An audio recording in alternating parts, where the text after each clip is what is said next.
بسم اللہ الرحمن الرحیم۔ السلام علیکم ورحمۃ اللہ وبرکاتہ۔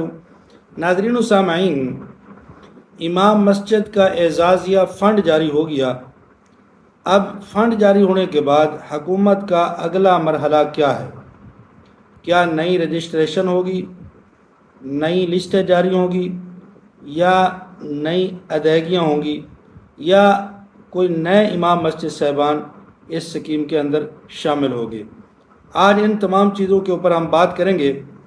اس سے پہلے ہم نے ایک سیریز شروع کی ہے امام مسجد اس اعزازیہ فنڈ کے حوالے سے، اور اس کی 6 ویڈیو ہم پہلے اپلوڈ کر چکے ہیں۔ آج اس کی یہ 7ویں ویڈیو ہے، تو آپ ان تمام ویڈیو کو دیکھ کر اپنی معلومات کے اندر اضافہ کر سکتے ہیں۔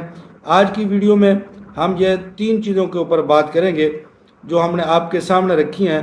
کیا نئی رجسٹریشن ہوگی، یا نئی لسٹیں جاری ہوں گی، یا مزید ائمہ اکرام کو اس اسکیم کے اندر شامل کیا جا سکتا ہے؟ لیکن اس سے پہلے گزارش ہے، اگر ابھی تک آپ نے ہمارے اس چینل عینی حقیقت ٹی وی کو سبسکرائب نہیں کیا تو ضرور سبسکرائب کر لیں، گھنٹی کے بٹن کو دبا لیں، تاکہ اس قسم کی اچھی اور سچی خبریں گھر بیٹھے آسانی کے ساتھ آپ کو ملتی رہیں۔ ناظرین و سامعین، جب بھی حکومت کوئی نئی اسکیم شروع کرتی ہے اور اس کے لیے فنڈ جاری کیا جاتا ہے، تو اس کے بعد عام طور پر 3 چیزوں پر زیادہ تر توجہ دی جاتی ہے۔ پہلی چیز، ادائیگیوں کا عمل مکمل کرنا۔ دوسری چیز، اگر کسی ضلع میں ادائیگی باقی رہ گئی ہو تو اسے مکمل کرنا۔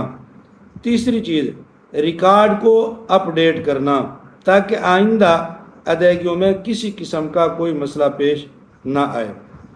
اس کے بعد بہت سے امام صاحبان یہ سوال پوچھ رہے ہیں کہ کیا نئی رجسٹریشن ہوگی، کیونکہ یہ جو فنڈ جاری ہوا ہے یہ بہت بڑا فنڈ حکومت پنجاب نے اس اعزازیہ اسکیم کے لیے جاری کیا ہے۔ تو وہ ائمہ کرام جو پہلے شامل کسی وجہ سے نہیں ہو سکے، وہ بار بار یہ پوچھتے ہیں کہ ہماری رجسٹریشن بھی ہوگی، یا جو پہلے رجسٹر ہو چکے ہیں صرف ان کو ادائیگیاں ہوں گی۔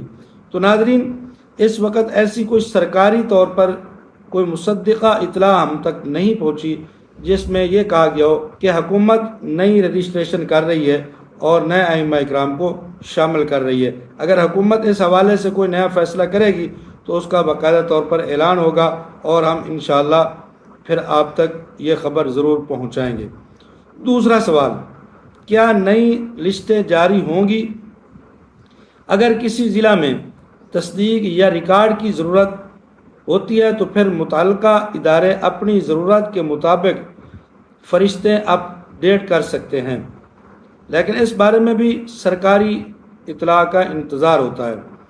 تو اس لیے ابھی تک نئی لسٹیں جاری ہونے کا بھی کوئی امکان نہیں ہے، کوئی صورت نظر نہیں آ رہی۔ اب ایک سوال اور ہے، اور وہ بھی بہت اہم ہے، کیا مزید ائمہ اکرام کو اس کے اندر شامل کیا جائے گا یا نہیں؟ یعنی وہ ائمہ اکرام جو رہ گئے ہیں، پہلے شامل نہیں ہو سکے کسی وجہ سے، وہ شامل ہو سکتے ہیں یا نہیں؟ تو اس کے بارے میں بھی کوئی مکمل طور پر ہمیں اطلاع یا نہیں، کوئی پالیسی یا حکومت کی طرف سے کوئی اعلان، کوئی فیصلہ سامنے نہیں آیا جس کو ہم سامنے رکھ کر یہ کہہ سکیں کہ وہ ائمہ اکرام جو پہلے اس میں شامل نہیں ہو سکے ان کو بھی حکومت شامل کر رہی ہے۔ تو ہمارے تک ایسی کوئی اطلاع ابھی تک نہیں پہنچی جس کو ہم بنیاد بنا کر آپ کے سامنے یہ چیز واضح کریں کہ نئے ائمہ اکرام کو شامل کیا جا سکتا ہے۔ اب آخر کے اندر آپ سے درخواست ہے، کمنٹ آپ کریں، اور کمنٹ کے اندر اپنے ضلع کا نام لکھیں، اور یہ بتائیں کیا آپ پہلے اس اعزازیہ اسکیم میں شامل تھے یا ابھی تک آپ شامل نہیں ہوئے۔ اگر نئی رجسٹریشن ہو تو کیا آپ درخواست دینا چاہتے ہیں؟ انشاءاللہ اگلی ویڈیو میں انہی کمنٹس کی بنیاد پر ہم ایک نئے موضوع کے اوپر آپ کے سامنے بات کریں گے، اور آپ تک کچھ نئے حقائق سامنے رکھیں گے۔ اگر آپ کو یہ ہماری معلومات اچھی لگی ہے، ویڈیو کو شیئر، چینل کو سبسکرائب ضرور کر دیں۔ جزاکم اللہ احسن الجزا۔